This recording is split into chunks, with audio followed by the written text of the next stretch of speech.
E aí, gente, tudo bem? Sejam bem-vindos e bem-vindas a mais um vídeo do Parabólica. Eu sou o Pedro Renó, professor do Parabólica. Estou aqui para a gente falar hoje sobre Estado, poder, tudo que envolve essas questões. Se vocês tiverem dúvidas, né? A gente vai trabalhar com conceitos muito importantes que pode ajudar vocês em questões e também na redação. Acho que é muito importante isso, tá bom? Então já se inscreve no canal se ainda não for inscrito e ó, curta esse vídeo porque tem muito conteúdo aqui. Estamos fazendo revisão, inclusive semanais, de história e de filosofia. Lembrando também que minhas redes sociais estão na descrição e no comentário fixado. E também, tem um monte de coisa. Vamos embora começar. É importante definir também que eu estou usando aqui um software para reduzir ruído, porque está tendo, além de estar calor, a gente está com o ar-condicionado ligado, e é esse tipo de ar-condicionado aqui. Tem também, lá embaixo está tendo pessoal fazendo obra, então eu tive que utilizar o aplicativo, né, um software, na verdade, chamado RTX Voice. Ele não fica melhor coisa, a minha voz pode ficar mais anasalada, mas é a maneira que dá. Acho que tá tranquilo para todo mundo. Vamos lá então, gente. Primeiro vamos definir a questão de poder. O que é poder? Vamos recorrer lá a Max Weber, sociólogo alemão importante do século XIX, início do século XX, que vai definir para a gente que poder é a vontade de uma pessoa ou instituição sobre os indivíduos. É a vontade de uma pessoa ou instituição, né, a vontade, desculpa, a imposição da vontade, desculpa, a imposição da vontade de uma pessoa ou instituição, fico lendo ali no meu roteiro, sobre outras pessoas, tá bom? E quando a gente fala instituição, pode ser uma instituição mesmo privada, ou comumente chamando aí de Estado. Enquanto que a dominação, poder e dominação. A dominação é o sistema que envolve isso. A dominação é basicamente a aceitação desse tipo de subordinação. Entenda que não é uma aceitação, eu aceito ser dominado. Não é isso.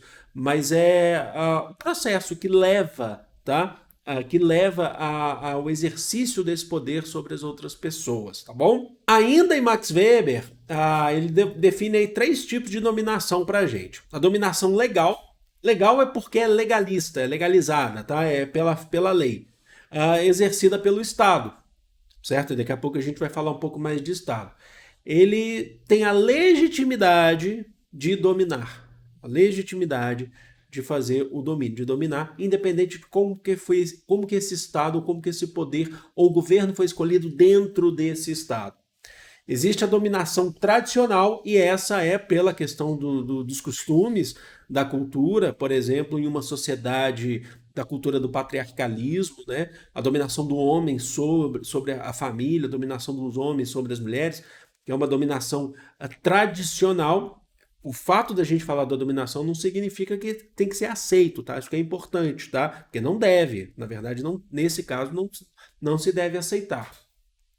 E também a dominação carismática, que aí é quando a gente tem um líder que tem uma capacidade carismática de liderar as massas, através do discurso, enfim. Vocês conhecem muito bem se a gente pensar em, em, em Vargas ou instituições, né, como a própria igreja, por exemplo, compreenderam? E o Estado? O Estado, gente, vamos lá. O Estado é o responsável pela organização social, tá? E o monopólio do poder? Ele tem um monopólio do poder, os estados nacionais, inclusive. E esse monopólio é feito pelas leis, pela formulação das leis de cada estado, sabe? Você pode ter variações, você pode ter diferenças, mas esse monopólio do poder, do exercimento do poder é feito pelo Estado através das leis colocadas por um Estado. Independente de como foi feito o contrato social, como foi feita a escolha dos representantes, dos governantes.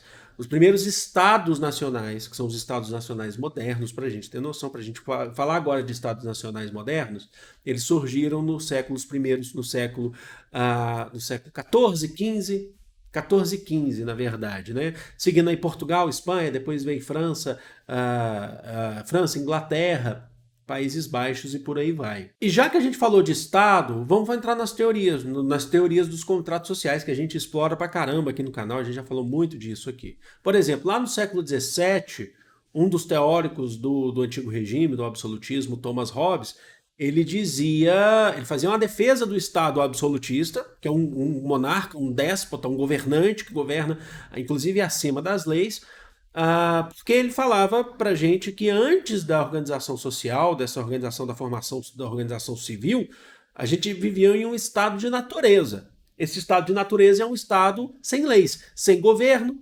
sem uma centralização de governo, sem uma centralização política. E aí, o Estado, para ele, absolutista, organização social, surgiu a partir do momento em que as pessoas, os homens daquela época, tiveram a necessidade de retirar a sua liberdade ou abdicar a sua liberdade plena, porque eles eram livres 100%. Porque na concepção do Thomas Hobbes, essa liberdade não era muito interessante, porque você pode ser livre para a vida. Ninguém pode te prender se você fizer alguma coisa errada, porque quem que vai definir o que é errado em um estado de natureza, em selva? E aí, por conta disso, é perigoso, sabe? O homem é o lobo do próprio homem. É perigoso, porque pode te matar, e você também pode matar e nada acontecer.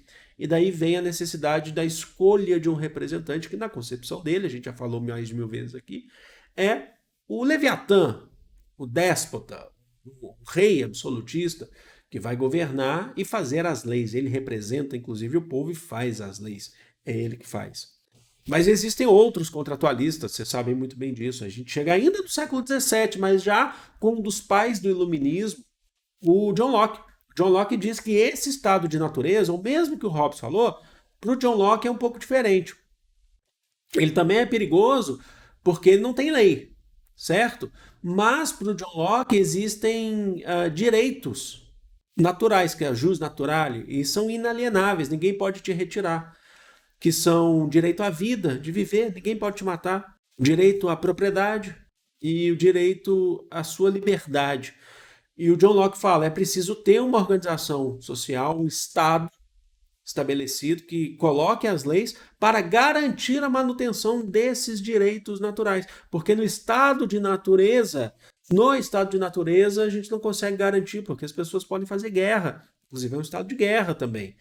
E aí a defesa do John Locke é da monarquia parlamentarista, constitucional, que a monarquia não seja igual ao modelo do Hobbes. Qual que é o modelo do Hobbes? O modelo do Hobbes é aquele modelo onde o rei é absolutista. No modelo do Locke, o rei tem que seguir a Constituição, que é feita pelo parlamento. Inclusive, o John Locke participou da Revolução Gloriosa que definiu a monarquia parlamentarista na Inglaterra. Para fechar a parte dos contratualistas, já que a gente começou a falar dos contratualistas, tem um outro iluminista, esse já no século XVIII, é o Jean-Jacques Rousseau, o suíço.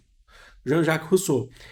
Ele também fala do estado de natureza, só que ele não fala que tem guerra necessariamente no estado de natureza, porque ele fala que no estado de natureza a gente só precisa viver com as nossas necessidades básicas, comer, dormir, beber água. Então, é aquela história de que o homem nasce bom, sabe? É o bom selvagem, é o que foi construído, né, no próprio século depois, no século XIX, em cima disso, na questão do romantismo e tal, pega influência do bom selvagem do Rousseau. Só que ele fala que quando a gente vai se conhecendo, a gente vai formando núcleos populacionais, a gente está organizando, a gente está formando a sociedade civil. E aí, para o Rousseau, certo? Para o Rousseau, o Estado deve ser como a partir do contrato social? Ele fala que estados grandes funcionam melhores com monarquias. Estados médios funcionam melhores com aristocracias, o poder dos magistrados, né, dos notáveis. E estados pequenos, ou cidades-estados, seriam, para ele, é melhor a democracia direta. É onde o povo vai lá nas praças e escolhe, fala, não escolhe representantes, eles participam diretamente da política. Independente das três formas que o Rousseau defende, ele diz, independente das três formas, o Estado ou as atitudes tomadas pelo Estado devem valorizar a soberania do povo, tá? Independente de ser monarquia, aristocracia ou democracia, tá bom? Ok, mas quando a gente fala nos estados atuais, quando a gente fala de estado nacional, atual, Brasil, estado nacional, tem um dado aqui interessante para vocês. Em 1933 foi assinada a Convenção de Montevidéu, no Uruguai. com vários signatários, entre eles Estados Unidos, Brasil, vários signatários. O que é a Convenção de Montevidéu, assinada lá em 1933? Ela define as condições para que haja uma formação de um Estado e que esteja integrado ao direito internacional. Ou em linhas gerais, ou de maneira muito mais precisa para vocês, como que um Estado ele funciona, como ele surge, o que é um Estado e como que ele pode ser reconhecido por outros Estados. Tá? E aí são 4 pontos importantes aqui para vocês. Primeiro ponto, certo? Você ter uma população permanente, então não pode ser uma população que não tem identificação com esse Estado. Tá? A gente está falando de uma nação, de um povo. Precisa ter identificação com aquela região, com aquele território, com aquele Estado.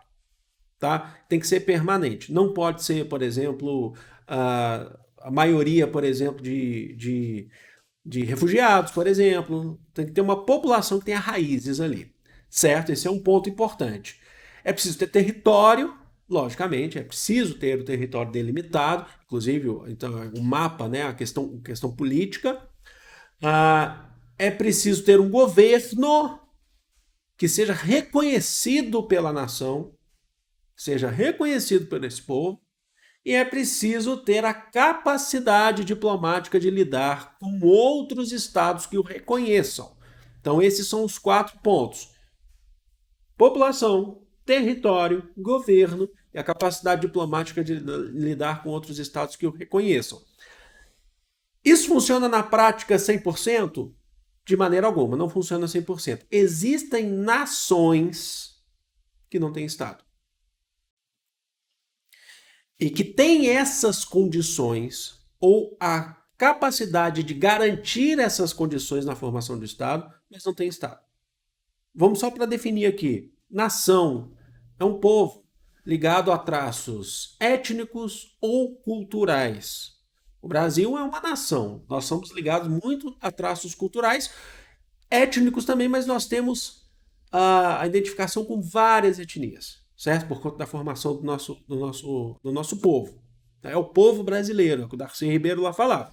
Agora, nós temos relações culturais, certo? Nós temos a identificação cultural, por mais que você tenha uma diversidade muito grande, certo? Agora, existem nações que funcionam assim, mas não têm Estado. Então, acho que o maior exemplo que tem vídeo aqui no canal sobre são os povos cultos. A gente está falando de uma nação sem Estado que está lá, vive entre as regiões da Síria, regiões de guerra, inclusive, Síria, Iraque, Turquia, mas não tem Estado. Aí você fala assim, pô, mas eles têm condições de ter um governo, de ter um limite territorial. Tem, mas aí, o que acontece? Eles estariam batendo de frente, para poder ter essas condições, com outros estados que eles vivem ali dentro, que não permitem com que se forme um chamado Kurdistão. A gente fala em Kurdistão, mas ele não é um estado ainda formal. Mas eles têm condições. Eles têm identificação, eles têm um povo, eles têm condições de ter um governo, mas eles não têm um território, eles têm dificuldade de ter um território porque eles vivem em outros territórios que não vão abrir espaço para eles. A gente pode pensar assim também do povo palestino. A gente fala da Palestina, mas Israel não reconhece a Palestina. Vocês compreendem isso que eu estou falando? Então é muito importante. Bom, acho que está dado o recado, foi uma aula interessante para vocês. Eu vou ficando por aqui. Eu amo vocês, de todo o coração do mundo. Grande beijo. Fui!